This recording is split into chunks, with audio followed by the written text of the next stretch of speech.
worldwide, ladies and gentlemen, the YouTube citizens, it's your boy Dash the Tru Inferno.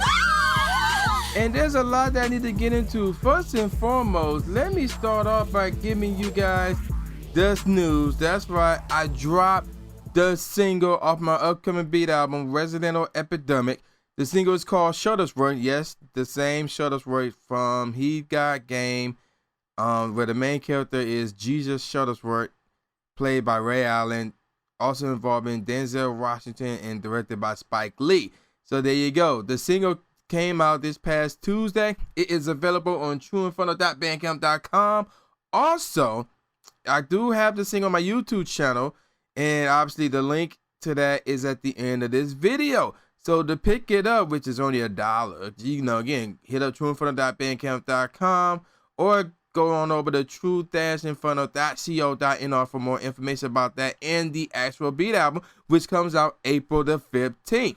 Now, with that out the way, let me get on to the next thing, the NFL playoffs. Yes, my picks has been perfect for another year. And now we're at the Super Bowl where it's going to be Carolina against Denver. And that Denver-New England game, that game was really good. It was really close, too. So I was slightly nervous about my pick. But at the end, you know, my pick came true. And here we are. And remember what I said. Whoever wins between New England and Denver was going to win the Super Bowl. So will I hold true to that statement? You just have to wait till next week. Because I got like 2 weeks to evaluate the talent, see what the experts are saying, see what everybody else is saying. Although I'm pretty sure that outside from the experts, I don't know what they're gonna say yet, but everybody else is gonna say and or root for Carolina. Now, with that out the way, this week I was gonna talk about the NBA All-Star selection, and I'm not gonna spoil it, so I'm gonna save it for when the entire All-Star players are announced. So right now they only announced the starters, and sometime I want to say either this week or sometime next week, I forgot which, it's going to be on a Thursday, they're going to announce the rest of the All-Stars. So I'm gonna wait until that happens before I get on with my thoughts about the selection as far as the starters go. But we're gonna go into today's topic, and today's topic is about the auto show. So up here in Detroit, every year in January, we have this thing called the North American International Auto Show. And I have to say, this is probably, no, I ain't gonna say probably. This is the biggest auto show of the year every year, because we talking about all the car companies, you know, that showcase their products in the U.S., gathering here in Cobo and showcase what's coming. Now, we have things, you know, they got things such as concept vehicles. I'm not going to review about those, even though some of them they look nice, but I'm not reviewing the concept vehicles because they're just concepts. We don't know if they're coming or not, and we don't know if they're going to look exactly as they did at the auto show or not. So that's why they're concept vehicles, because we don't know what the future holds for that particular vehicle. So instead, I'm going to review vehicles that actually have a name, that aren't concepts, and are coming either sometime this year or sometime next year. And there's no way I'm going to review every vehicle. So I'm just going to do like the best of, you know, the worst of, the underrated, the disappointing, the overrated, and so forth and whatnot. Now, with that out the way, you know, now let me get another disclaimer out the way. No, do not expect to see any pictures or videos from the auto show, unfortunately, because I did not think about this idea until sometime after I left the auto show. And even though I was trying to go back, I couldn't find nobody to go back with. So it was like, And y'all probably wondering, y'all, wait, you trying to pay twice? No, the first time I got in for free. So yeah, there you go with that. But next year, I'm going to do this again. Next year, it's going to be better this year, because I got my boy, Steve, a.k.a. President SRW. He going to roll with me. He more of the car guy than I am. I'm actually going to record the vehicles. We're going to talk about the vehicles while there, and you're going to see our discussions. So yeah, that's next year. But let's get on with this year. So basically, the most overrated vehicle is the Volvo S90. And if you look online, talk about some of the best of the auto show 2016, a lot of these websites, a lot of people are raving, well, mostly done by Caucasians, raving about this vehicle. And I'm looking at this vehicle and I'm like, what is so damn special about it? There's nothing special about it. I mean, I don't get it. Like, there's nothing special about it. So that's why I say it was overrated. Now, another vehicle I would have put in this category is the Pacifica. But the thing is, well, even though it's a minivan, and obviously minivans don't mean much, but as far as the purpose of the minivan, you can't really hate on the Pacifica. So yeah, there you go with that. Moving on, the most disappointing vehicle is the Durango. Now you're probably wondering what's the difference between overrated and disappointing. Well, obviously overrated meaning everybody's raving about something, but when you look at it, it's like, what's there to rave about? While disappointing is you expect something to be great, but it wasn't. And here's what I mean by that with the Durango. Last year when I went to the auto show and I got a Durango, I was like, yo, this Durango is on point. I want this as my SUV, you know, more than the Navigator and the Escalade, and that was on point too. But the Durango connect with me. This year when I got a Durango, it was like, and that was it. You know, there was nothing special about it. So I thought there were going to be some more changes to it or something that'll keep me more excited about, you know, the upcoming Durango or something, but there was nothing. And also I'm going to have to put the Navigator in this list as well, because I got in the Navigator, and again, I was like, So, yeah, whereas last year I was like, yo, this Navigator is dope. The most underrated vehicle is the Mercedes Maybach. And this joint was sweet. It looked out cold, man. Obviously, I forgot who originally owned the Maybach, but they went out of production or wherever, went out of business or wherever. I forgot what the scenario was that. But Mercedes picked up the Maybach, and yeah, they bringing it out, man. And how it looked really nice. But yet, not a lot of people talking about it.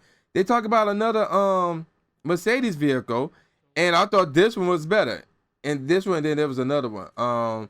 Actually, I ain't gonna reveal what that one is yet. But I thought this one was better than the one everybody was raving about. Now, the most disappointing display / showing, that goes to Dodge right there, because again, it's the same with the Durango. I mean, there was nothing special about the Dodge showing. You know, yeah, we saw the Viper. You know, they had the Charger, the Challenger, the Durango. But then I was like, okay, what else? You know, and then they had the Dart, whatever. But then I was like, okay, what else? You know, I was expecting something different about these vehicles, but it looks the same to me. So that's why it was disappointing. And then I would put Chrysler in close second, because again, I was expecting something from Chrysler outside from the Pacifica. But again, we still got the usual 200 and 300. So it was like, The most underrated display / showing, BMW. When I went and looked at their vehicles, I'm like, yo, this joint looks sweet. And I looked to the car next to it. Yo, that joint looks sweet. And I looked to the one next to it. Yo, that joint looks sweet. And I kept going, and it was really just the cars that they had. I was like, yo, man, I may have to keep my eyes on BMW. Originally, a while back, like many years ago I was, but then I kind of fell off of it. But now it's like, man, BMW, man, you're going to have to keep your eyes on that one. Now, we're going to get to the worst categories. Starting with the worst truck / van, the Toyota Tacoma. That mug looked ugly as heck. I was like, that just looked horrible. Like, you got all these badasses trucks right here, you know, like the Silverado and the F-150 and so forth and whatnot. But then here comes the Toyota Tacoma, and I'm like, this ain't shit, you know. So it's like, so I'm like, no, that looked horrible. Now the worst SUV, the Kia Telluride. That one is really ugly, and there's a few sites out there that actually agree with me on that one. That one did not look good at all, in my opinion. So yeah, worst SUV goes to the Kia Telluride. The worst car goes to the 2017 Hyundai Genesis G90. When I first saw this joint, I'm like, this is a ripoff of the Chrysler 300. And Hyundai proposed to sell this crap as a luxury car? Get out of here. No. Like, there's other ones out there that are bad, but what this was supposed to be and how it looked and who made it? Nah. This was the worst car at the auto show, in my opinion. And with that said, the worst vehicle of them all was the 2017 Hyundai Genesis G90. Obviously, the Kia Telluride and the Toyota Tacoma was in the discussion, but to me, I can't get over the fact that Hyundai basically ripped off the designs of the Chrysler 300 and wanted to say, oh, this is our luxury vehicle. No. No, So yeah, that was horrible. That was just freaking horrible. Now let's move on. Now the worst display belongs to, or slash showing, belongs to Volkswagen because there was nothing there. All their vehicles look crappy, and it was just not good. It was not good. So yeah, Volkswagen had the worst display slash showing right there, despite Hyundai having the worst vehicle. So yeah, that's kind of funny right there. Moving on. Now from the worst to the best. The best truck slash van, the Ford F-150 Raptor. That mug, I'm not much of a truck guy, but when I saw that one, I'm like, yo, this mug look on point right here. So yeah, man, they had another Ford F-150, but the Raptor was where it's at, in my opinion, though. That Raptor was no joke, in my opinion. The best SUV, the Escalade, the Chrysler Escalade. I mean, that's the Chrysler. Damn, I messed it up there. We just gonna call it the Escalade. So, again, last year when I got into the Durango and the Navigator and the Escalade, I was like, yo, this is on point. But then this year, I got into the Durango and the Navigator. I was like, eh. But when I got in the Escalade, I was like, again, yo, this mug's on point. So that was the only SUV that made me say that. Therefore, it is the best SUV of the auto show. The best car, the BMW 6501, or not one, 650i. That joint was out cold. Now, all the talks was on another BMW vehicle, but this one to me was the best one at the auto show. That mug looked dope, man. I couldn't believe my eyes when I saw that joint, man. Truly the best car at the auto show. And now it brings me to the best vehicle, the BMW 650i. Right? Again, the Escalade was dope. The Ford F-150 Raptor was dope. But this one right here, that BMW was out cold. And then close second was the Mercedes AMG S65 Claberet. That was also in the running for best car. That one was really dope. That was the best car Mercedes got, in my opinion. Better than the even better than the Mercedes Maybach. Yeah, so, but the BMW 650i, that one took the cake for me right there. Moving on to the best display slash showing, it is Ford. Ford with the F-150s. They also have the GT Mustang, and then they had that carrier van for the businesses, and they had shelves in the back. Not been in one of those before, but they didn't have the shelf in the back. So for this one to have it, yeah, that one's really more convenient. Again, you know, and then they had a crap ton of vehicles there, and you could get into two of their F-150s, and you would be lifted up in the air, though. So that's pretty dope. So with Ford, it was more about quantity over quality. If it was more about quality, I would more likely give it to the BMW and possibly the Chevy with the Impala and the Camaro. But the Ford to me had the best display. I heard Ford had it last year, and in my opinion, they got it again this year. So that's my review of the auto show, and there's the final kill cam. And as you can see, I went 28 and 18 this game right here. We dominated, as always. And let me see, who was in this party? This was a really long time ago. Obviously, Endo was in the party, Ninja, and Jared. So it was, yeah, the four of us, actually. And then, of course, I finished fourth. So, yeah, man, y'all know who this is. This is the new Jay Gatsby, a.k.a. Jim White II, saying peace out, y'all. See y'all next time. And check out my single. Yes.